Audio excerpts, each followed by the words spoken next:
Bonjour à tous, très heureux de vous retrouver aujourd'hui pour vous faire part des dernières news moto que j'ai vu passer. Ce sera pas le cas la semaine prochaine parce que je dois m'arrêter quelques jours, mais je vous ai quand même préparé un petit quelque chose de plus intemporel comme on dit. Pensez à vous abonner, à activer les notifications pour être sûr de ne rien manquer. Et encore merci à tous ceux qui ont partagé des articles, des vidéos, que ce soit les leurs ou celles d'autres, les photos de leur moto sur le groupe Facebook que j'ai monté. C'est hyper bon esprit franchement je trouve. Donc merci encore. Et on commence les news donc avec une potentielle Pampa Twin les amis. Je dis potentiel parce que la Pampa Twin telle que je l'imagine moi, ça devrait plutôt être un 500, pas trop techno, surtout super léger, mais je dois reconnaître que ce que vient de présenter officiellement CF Moto à Shanghai, ça manque pas d'intérêt. Je vous en ai déjà un petit peu parlé, mais maintenant on sait presque tout. Il s'agit donc de la CF Moto 800 MT qui devrait arriver, souvenez-vous-en, en deux versions, une routière et une un petit peu plus baroudeuse, un maxi trail qui repose sur un bicylindre bien connu puisqu'il s'agit du LC8C de 799 cm3 que KTM a lancé sur les Duke 790, c'était il y a à peine quelques années. Et s'il disparaît du catalogue KTM au profit du 890, eh ben c'est CF Moto, partenaire chinois donc de KTM, qui en hérite. Et dans la foulée, eh ben, CF Moto a fait appel au bureau de design de KTM, c'est-à-dire Kiska, pour dessiner la 800 MT et probablement d'autres modèles à venir. Et le moins qu'on puisse dire, c'est que le résultat est pas mal. Côté performance, le 790 développe 94 chevaux, 77 Nm, autant dire qu'elle sera bridable à deux, et les connaisseurs auront sûrement remarqué la présence d'un châssis tubulaire en acier et d'un bras oscillant en aluminium assez proche de ce que proposent les 790 Adventure. En revanche, en termes de suspension, on n'est pas sur du WP, là c'est du Kayaba, qui n'est pas connu non plus pour faire des pompes à vélo, je vous rassure d'ailleurs, sur une Ténéré 700, bah, c'est du Kayaba. Bon alors après, c'est peut-être l'entrée de gamme de Kayaba, hein. Ce qui est fort probable d'ailleurs, hein, jugé par la pauvreté des réglages proposés, apparemment il n'y aurait que la précontrainte de l'amortisseur. Pareil pour les freins, exit les Brembo, place au Jijuan, qui là encore, c'est pas une marque qui est tombée de la dernière pluie non plus, parce que je vous rappelle que c'est présent en MotoGP, donc bon voilà, c'est pas non plus naze. Bon, là il y a de grandes chances qu'on soit obligé de tirer un petit peu plus sur le levier, c'est vrai, mais bon, c'est un trail, donc en même temps c'est pas aussi grave que si c'était sur une sportive. Du moment que l'ABS est déconnectable à l'arrière, non moi je dis ça parce que je sais qu'il sera actif en courbe, ce que j'ai pas trouvé, en revanche, si il était bien déconnectable. Et ça, sur une moto qui se veut un peu off-road, il faut que ça soit déconnectable, quoi.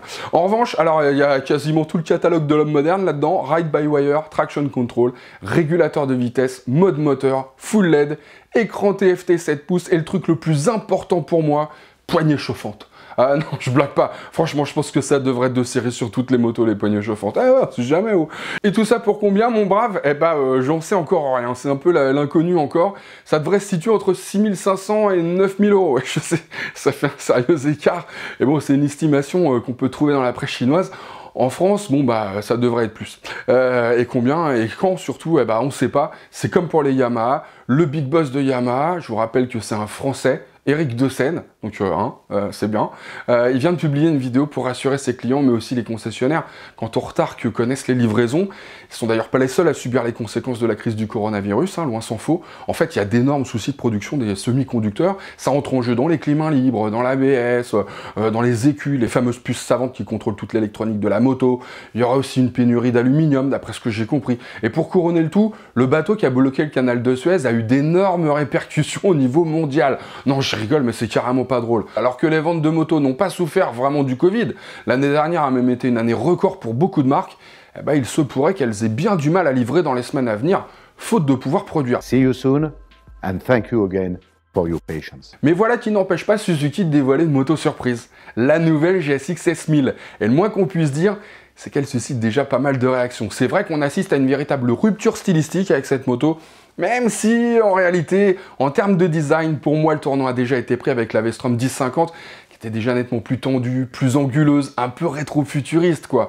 Là, c'est un petit peu la même chose. La face avant me fait quand même beaucoup penser à la Katana, avec ses petits appuis aérodynamiques autour du feu à LED superposé, là, d'ailleurs. Et alors, je sais qu'il y a débat, mais bon, moi je trouve qu'elle se dépoussière sans tomber dans le vulgaire, cette moto, franchement, je la trouve vraiment pas mal. Allez-y, non mais j'assume. Bon, alors quoi de neuf par rapport à l'ancienne, parce que c'est quand même ça qui est important, un moteur Euro 5, bien sûr, donc, entre autres, Nouveau profil d'arbre à cam, nouveau ressort de soupape, nouvel embrayage et nouvel échappement. Résultat, 152 chevaux à 11 000 tours minute, c'est 2 chevaux de plus, 1000 tours plus haut, et 106 Nm à 9250 tours minute, soit 2 de moins, 250 tours plus bas. Mais Suzuki assure que la courbe est beaucoup mieux remplie en bas. Quoi qu'il en soit, ça reste un moteur sportif. Au rayon des nouveautés, le ride-by-wire est différent, nouveau guidon, il est plus large de 23 mm, l'aide au rétrogradage a été mise à jour, ainsi que les modes moteur, le traction control réglable sur 5 modes et déconnectable, lui aussi a été mis à jour. Nouveau pneu, elle est maintenant chaussée de Dunlop Road Sport 2 et évidemment, nouveau tableau de bord. C'est pas du TFT, c'est du LCD, mais quand même. Pour le reste, shifter up and down, clignotant à LED, une selle à 810 mm, un réservoir de 19 litres et un poids tout plein fait de 214 kg. Et enfin, peut-être le plus important, elle sera dispo fin juin pour la modique somme de 13 199 €. Sur ce, les amis, aloha! Comment ça, c'est un truc de vieux, les poignées chauffantes?